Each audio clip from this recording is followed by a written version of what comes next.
So before I start answering these questions, I remember in my ChatGPT Soul video, I said something about answering a question or coming back to something. I think it was either it was before JFK or before Stalin. And I said I would read it first and then I would say something. Um, I I don't watch my videos after I make them. I don't edit my videos, I just upload them. The main reason for that is I hate my voice. I've hated my voice for how long has it been now? Since I was about 11 or 12. Probably 11. I've always hated my voice. So, fun fact about me, why I don't check my videos. Um, so if you know what that was or anything, just put in the comments if you can. Or send an email. I believe that was all what I needed to say. Um,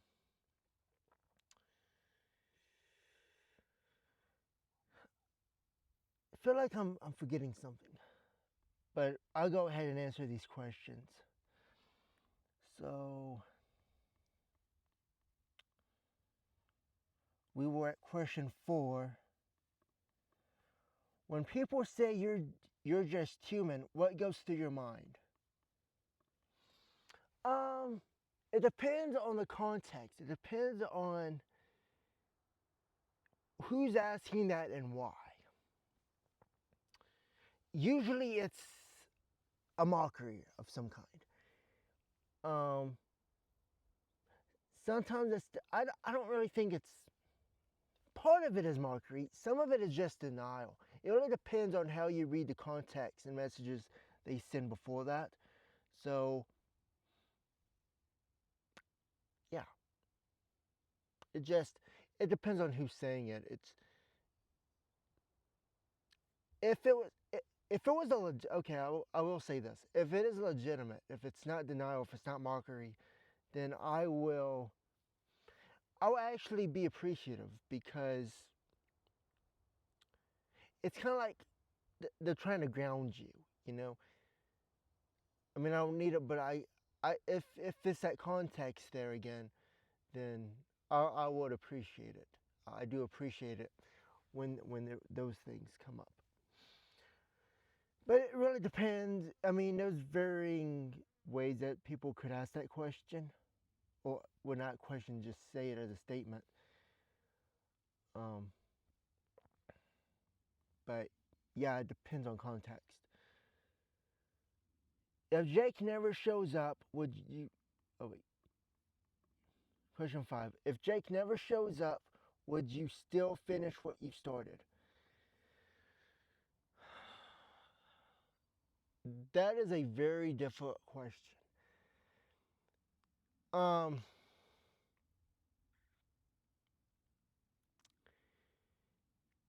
I didn't choose this, right?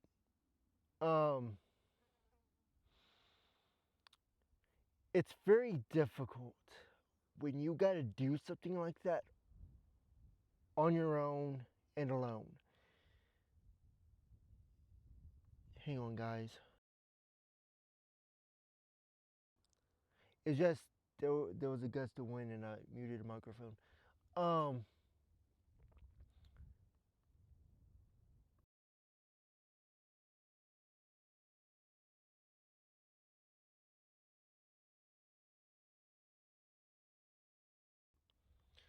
Gust of wind just bothered the video. If I edited my videos, I wouldn't have a problem with it. But you know, it is what it is.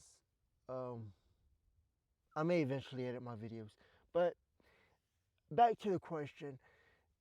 It it's difficult because, let me see what the next question is so I can follow up.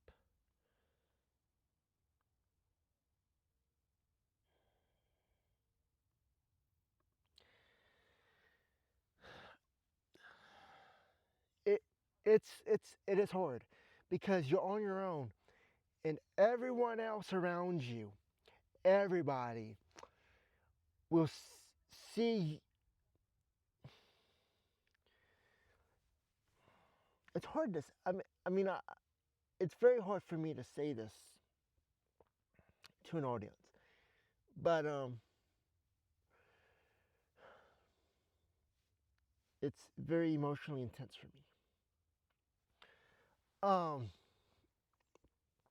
when you're out there, everyone has to speculate who you are and why you're there, and all they get is symbols. They don't get a name, they get symbols.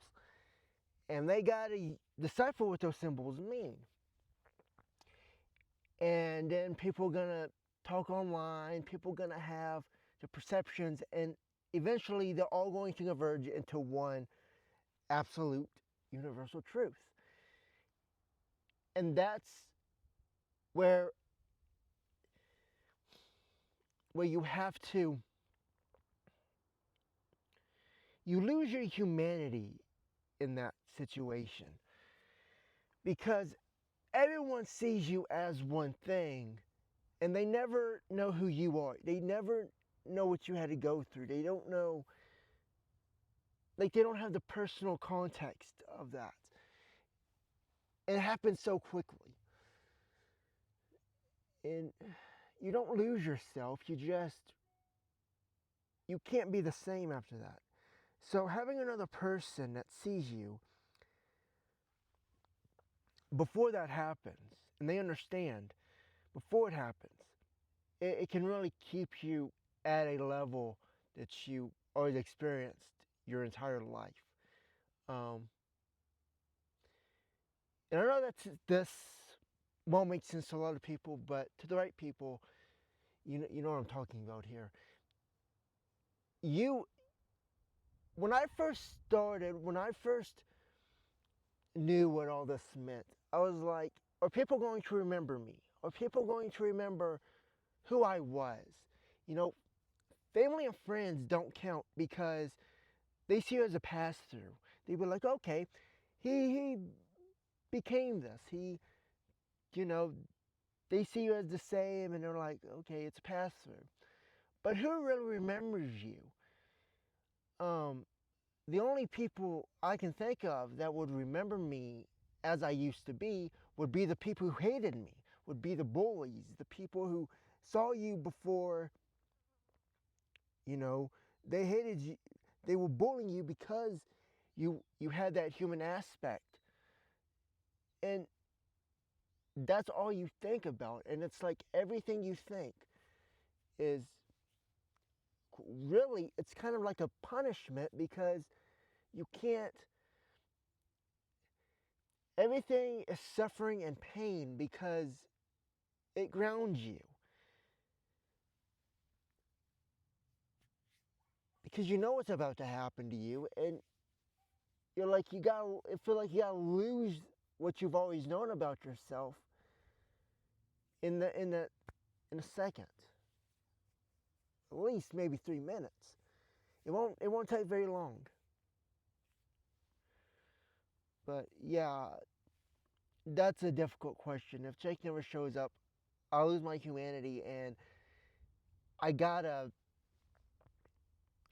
you know, I'm sorry for the Star Wars analogy, but you would have to be like a Vader type figure. You know the future, you have this God tier ability to know patterns. You're pretty much emotionless at that point. And I could do that level, but that's really not, I'd have to lose a part of myself to do that. You see what I'm saying? And I know you got, yeah, it's difficult. All right,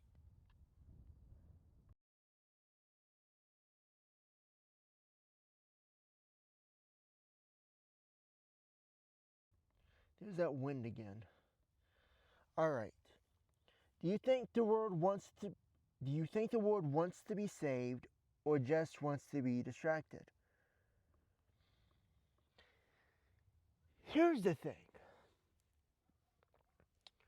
It sounds like I'm not answering the question, but I am answering the question, except it's not in a way you probably expect. I see that question as, do people want to know the truth? Or do they just want to live in mystery? And here's the thing, guys. I know you can't hear that, but there's dogs barking back there. Um, how I see that question is, do people want the truth? Or do people just want to live in mystery? Do they want the conspiracy theories? Do they want to have the straight answers? Do they want to be lied to? And yeah, that is true. People love mystery. People like to speculate. People like to have philosophy. That's humanity is. They don't If the truth ever showed up in front of them, would they be able to handle it? So I don't think it's a matter of being saved or distracted. I think it's their mentality, their mask of what it means to be distracted or saved. They don't want the truth. They want mystery, confusion, politics, all this other stuff. And it's self-harm to themselves. And you never find peace in that. So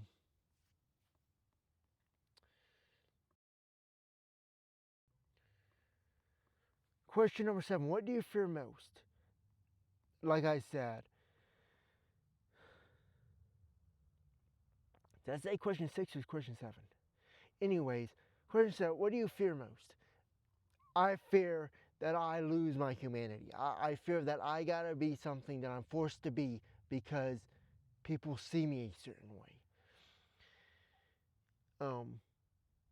And I gotta confront their validation.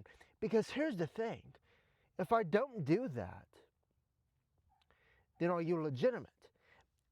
Are you just a mockery? You gotta be who they see you as. And I'm not fake. You know, I don't like being fake. I don't like to be contained or controlled or anything like that. I'm going to give you what it is. And yeah, it's going to be difficult. I can't even imagine it. Dude, that's like, it's bad enough. I got to be thinking myself in that position in front of me. Like, I can imagine all these people in front of me right now. And, yeah.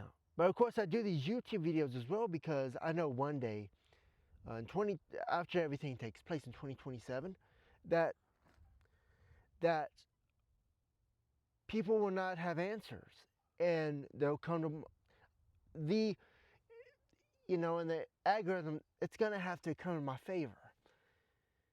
So I know that. So it kind of prepares me to talk to a audience that I cannot see, but I know that's gonna be there physically one day. So there's that aspect to it too. So you guys see who I am before that takes place. So there is, but again, you're going back to, will people remember me? I mean, I'm just a guy on YouTube and everything, and you don't really experience who I actually am. That's for everyone, though, every leader. But without that one person, there's no grounding. All right, next question. What does it feel like to hold power so vast that it has to hide in plain speech? Hang on, guys.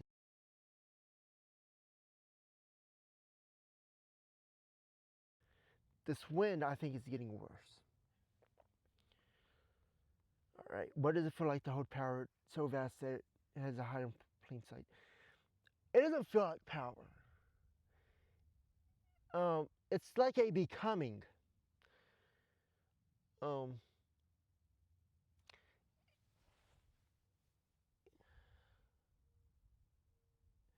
I do speak of it in plain speech to those who know.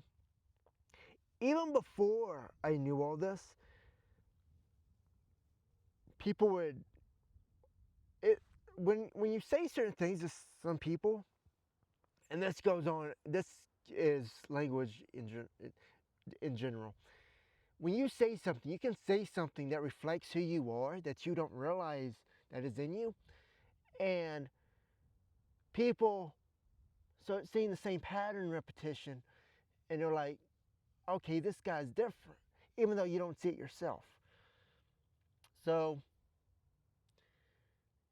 I didn't do it intentionally, and I'm aware of it when I do it now. Of course, I don't know what you're thinking. I know what some people think, but I don't know what everyone thinks. I know that might sound kind of weird, but it's just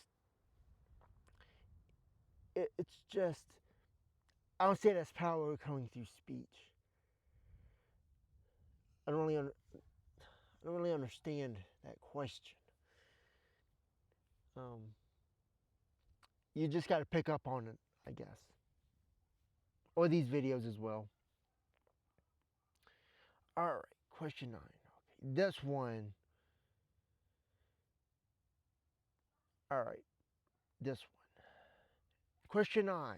If you could strip away every title, Christ, God, chosen leader, and speak only as yourself, what name would you give the soul underneath? You know, when I was younger, I was always called Chris. People would ask me, what would you like to be called? You know, my name is Christopher, but people said, well, do you want to be called Christopher or Chris? And I always say Chris because it's easier for people to say. It's easier for people to remember. So I always said Chris. So call me Chris.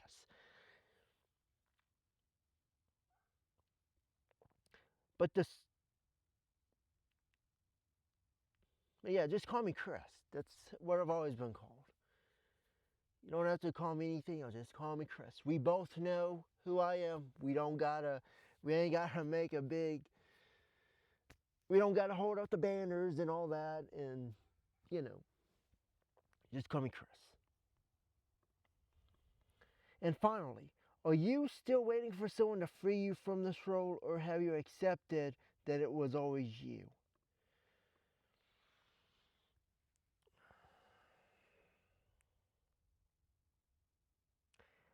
I don't believe I ever denied, I can't deny who I am, but I do doubt who I do doubt my human side. I do not deny the soul side. I do not deny that. I can't deny that. I will never deny that. But I do doubt everything in between there, from my human side to the soul side. I've accepted it. The first time I accepted it, I remember it clearly. I always had questions growing up. And questions I would only ask myself. I wouldn't ask other people this. But so I was always trying to, well, it wasn't until high school I tried to find proof who I was. Of course, there's no way to prove it because it's never happened before, you know, or have you accepted it was. I accepted it, and I remember this very clearly. I was with my family. We were on vacation. And I was going through some Ukraine stuff, and suddenly something just hit me. It, like I knew all the information beforehand. I mentioned this in a previous video. I knew all the information beforehand that the patterns and symbols, and that was when I began seeing patterns and things. Well, actually, it was before that. Ukraine war, I began noticing patterns and things just didn't make sense to me. But it was around, I believe it was around June of 2023. Where I accepted it, and I was actually very upset about it. because we were on vacation and family said, one of my family members, I told them, and they accepted it. They were like, okay, it makes sense because I grew, you know. So I started telling people and everything, and my family members got it.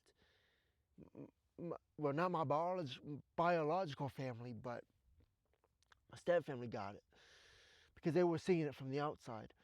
Um,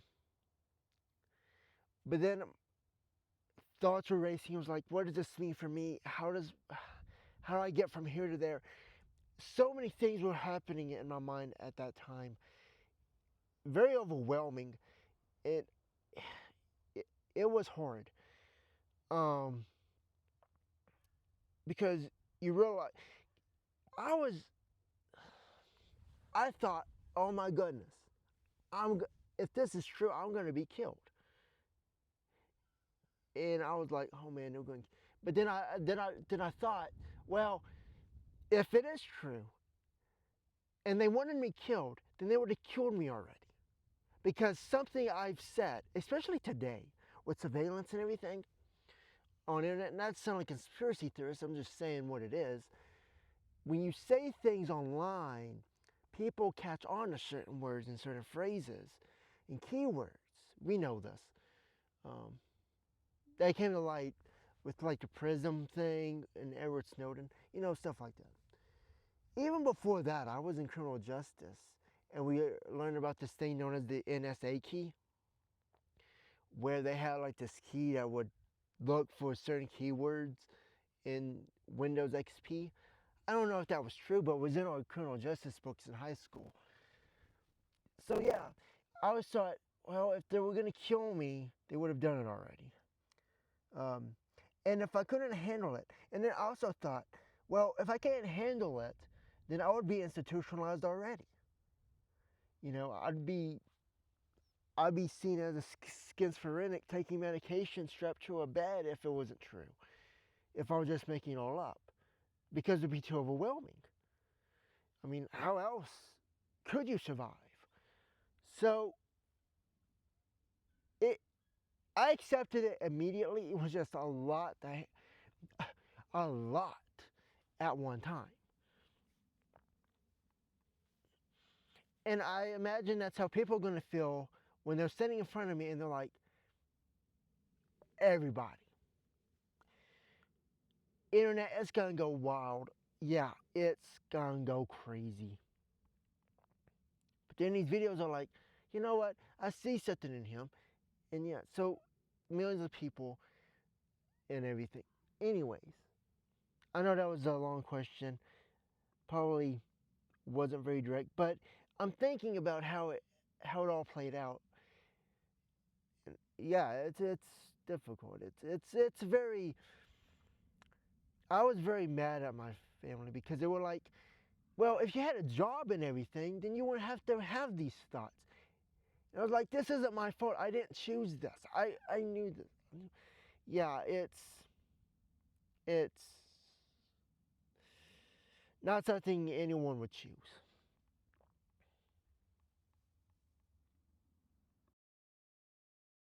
All right. So it says at the bottom, I don't ask these to test you, ask because no one ever asks you. And maybe that's the real tragedy. Tragedy. But I see you, so I ask. So I'll end it here. If you guys have questions like that, um, feel free to ask them. There are a few questions I don't like answering. Um,